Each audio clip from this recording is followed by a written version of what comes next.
mambo yakitokea mwilini yanaibadilisha attention yako na namna ya kufikiri. Unasema nini amesema nini? Kumbe shetani ameona rohoni hakuwezi, anaamua kukuchokonoa kwa namna ya kimwili. Kwa namna ya kimwili anawatumia walio wa kwake. Shetani wakati anapambana na Yesu ilikuwa inashindikana, kwa sababu hawezekani. Akaamua kuigeuza vita ile, njoo mwilini kwanza, niwatumie watu kwanza. Kwa silaha kubwa ya shetani, anapenda sana ili kuangamiza watu, ailete chocheo au uovu wa kimwili, alafu atupoteze, atutoe kwenye namna ya kiroho, tuanze kuyafikiria mwili. Ndio kazi ya shetani, na anajua vita ya kimwili tunashindwa, na kweli tunashindwa.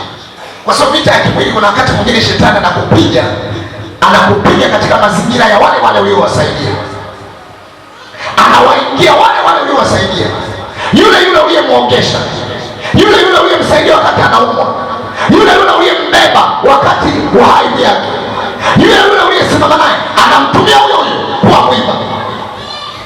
Na mara nyingi akitumiwa yule uliyemsaidia, ndivyo shetani sasa anatafuta wewe uumie, ufike sehemu ukufuru, ufike sehemu uwe na machungu. Kwa hiyo moja ya vita kubwa kwa shetani anaitumia, anapenda kuitumia silaha ya kimwili. Anajua ya kimwili atakupata, anajua ya kimwili atakufifisha, anajua ya kimwili anakuangamiza, na kuna wakati anawatumia watu wa karibu.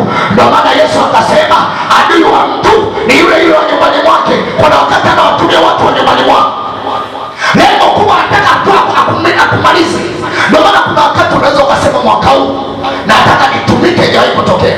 Wakati unasema nataka kutumika, shetani ameshakushindwa, anasema ule hawezekani, anakuinulia lipendwa limoja hapo kanisani. Linakuja hilo lipendwa, linaanza kukujaza maneno ambayo hata ya kufu.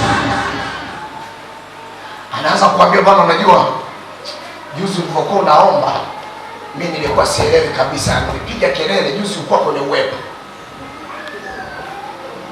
Utazani yeye yuko kwenye uwepo, alafu ukimwangalia kuanzia juu mpaka chini anaga uwepo. Gonga na jirani yako, mwambie una uwepo wewe. Gonga na tena, mwambie una uwepo wewe. Shetani anataka kuharibu,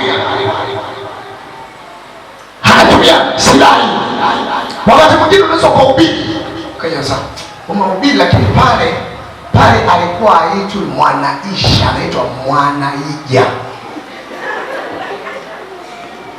Tatizo unachanganya, ukiwa unasoma kwa sababu unafundisha watu wengi, huo unaelewa ni Mwanahija.